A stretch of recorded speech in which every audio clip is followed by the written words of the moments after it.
మన కాకినాడలో మన చెన్నై షాపింగ్ మాల్ ప్రముఖ సినీతార మృణాల్ ఠాకూర్ చేతుల మీదుగా రేపే గొప్ప ప్రారంభం. The Chennai shopping mall, main road, Kakinada. నమస్తే, వెల్కమ్ టు వ్యూ పాయింట్. ప్రపంచాన్ని అతలాకుతలం చేసిన కరోనా వైరస్ నుంచి ప్రజలు కొన్నేళ్ల క్రితమే తేరుకున్న సమయంలో మరో మహమ్మారి భయాందోళన సృష్టిస్తోంది. అర్జెంటీనా నుంచి బయలుదేరిన ఓ క్రూయిజ్ నౌకలో అరుదైన హాంటా వైరస్ కలకలం రేపుతోంది. ఎలుకల ద్వారా వ్యాపించే ఈ వైరస్ అట్లాంటిక్ మహాసముద్రం మధ్యలో 3 ప్రాణాలను బలిగొంది. పర్యాటక బోటులో ఇటువంటి వైరస్ వ్యాప్తి చెందడం ఇప్పుడు అంతర్జాతీయ స్థాయిలో ఆందోళన కలిగిస్తోంది. అయితే దక్షిణ అమెరికా నుంచి తిరిగి వచ్చి అదే షిప్లో ప్రయాణించిన ఒక వ్యక్తికి వైరస్ సోకినట్లు నిర్ధారణ అయిందని, అతనికి చికిత్స కూడా అందిస్తున్నారని స్విట్జర్లాండ్ అధికారులు బుధవారం తెలిపారు. షిప్లో ప్రయాణించిన తర్వాత ఆ వ్యక్తి స్విట్జర్లాండ్కు తిరిగి వచ్చాడని అధికారులు పేర్కొన్నారు. అసలు ఈ హాంటా వైరస్ అంటే ఏంటి? ఇది ఒకరి నుంచి మరొకరికి వ్యాప్తిస్తుందా? కరోనా కంటే ఇది ప్రమాదకరమా? ఈ కథనంలో చూద్దాం. సముద్రపు అలల మధ్య ఆహ్లాదంగా సాగాల్సిన ప్రయాణం మృత్యుబాట పట్టింది. అర్జెంటీనా తీరం నుంచి అంటార్కిటికాకు బయలుదేరిన ఎంవి హోండియస్ నౌకలో హాంటా వైరస్ పంజా విసిరింది. 23 దేశాలకు చెందిన 150 మంది ప్రయాణికులున్న ఈ నౌకలో ఇప్పటికే 3 మరణించగా మరికొందరు ప్రాణాపాయ స్థితిలో ఉన్నారు. వాస్తవంగా అంటార్కిటికా, అట్లాంటిక్ మహాసముద్రంలో కొన్ని రోజుల పాటు నౌక ప్రయాణించాల్సి ఉంది. అయితే అంతలోనే హాంటా వైరస్ వ్యాప్తి చెందింది. వైరస్ దృష్ట్యా ఈ నౌకను అట్లాంటిక్ మహాసముద్రంలోని కేపీ వెర్దే తీరం వద్ద నిలిపివేశారు.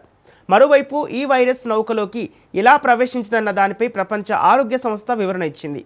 ఎంవి హోండియస్ నౌక ఏప్రిల్ 1న అర్జెంటీనా నుంచి బయలుదేరింది. ఏప్రిల్ 6న ఓ డచ్ పౌరుడు జ్వరం, తలనొప్పి లక్షణాలతో అనారోగ్యానికి గురైనట్లు తనకు సమాచారం అందిందని తెలిపింది. ఏప్రిల్ 11న శ్వాస తీసుకోవడంలో ఇబ్బంది తలెత్తి నౌకలోనే ఆయన మరణించారని పేర్కొంది. మరణించిన వ్యక్తి భార్య కూడా అనారోగ్యం బారిన పడి ప్రాణాలు కోల్పోయారని వెల్లడించింది. అదే నౌకలో ప్రయాణిస్తున్న జర్మన్ మహిళ కూడా న్యూమోనియా లక్షణాలతో మృతి చెందినట్లు ప్రపంచ ఆరోగ్య సంస్థ స్పష్టం చేసింది. అయితే మొదటి మరణం సంభవించిన 21 రోజుల తర్వాత ప్రయోగశాల పరీక్షల్లో ఇది హాంటా వైరస్ అని నిర్ధారణ అయింది. హాంటా వైరస్ ప్రధానంగా ఎలుకల లాలాజలం, మూత్రం లేదా విసర్జితాల ద్వారా వ్యాపిస్తుంది. ఎలుకల వ్యర్థాలు ఉన్న చోట గాలిని పీల్చడం వల్ల లేదా కలుషితమైన ప్రదేశాలను తాకడం వల్ల ఇది మనుషులకు సోకుతుంది. హాంటా వైరస్ సోకిన తర్వాత లక్షణాలు బయటపడడానికి 1 నుంచి 8 వారాల సమయం పడుతుంది. మొదట సాధారణ జ్వరం, ఒళ్ళు నొప్పులు, చలి, తలనొప్పి వంటి లక్షణాలు కనిపిస్తాయి. వ్యాధి తీవ్రమయ్యే కొద్దీ ఊపిరితిత్తుల్లో నీరు చేరి శ్వాస తీసుకోవడం కష్టమవుతుంది. దీనినే హాంటా వైరస్ పల్మనరీ సిండ్రోమ్ అంటారు. దీనివల్ల మరణాల రేటు దాదాపు 35% ఉంది. మరికొన్ని సందర్భాల్లో ఇది కిడ్నీలపై ప్రభావం చూపి రక్తస్రావానికి కూడా దారితీస్తుంది. దురదృష్టవశాత్తు ఈ వైరస్కు ప్రత్యేకమైన చికిత్స లేదు. వైరస్ను ముందుగా గుర్తించి ఆసుపత్రిలో చేరటం వల్ల కోలుకునే అవకాశాలు ఎక్కువగా ఉన్నాయని వైద్యుల నిపుణులు తెలుపుతున్నారు. ప్రస్తుతం నౌకలోని ప్రయాణికులను క్యాబిన్లకే పరిమితం చేసి ఐసోలేషన్లో ఉంచారు. వారి ఆరోగ్య స్థితిగతులను పరిశీలించేందుకు వైద్యుల బృందం నౌకలోకి వెళ్ళినట్లు తెలుస్తోంది. హాంటా వైరస్ లక్షణాలు ఉన్నాయన్న అనుమానంతో 3 ప్రయాణికులను నౌక నుంచి ఖాళీ చేయించినట్లు అధికారులు తెలిపారు. ఇక చికిత్స కోసం వారిని నెదర్లాండ్స్కు తరలించినట్లు పేర్కొన్నారు. మరోవైపు హాంటా వైరస్ మూలాలపై ప్రపంచ ఆరోగ్య సంస్థ, అంతర్జాతీయ వైద్య బృందాలు పరిశోధన చేస్తున్నాయి. ఈ వైరస్ మనిషి నుంచి మనిషికి సోకే ప్రమాదం ఉండటంతో తగినంత జాగ్రత్తలు తీసుకోవాలని వైద్యులు సూచించారు.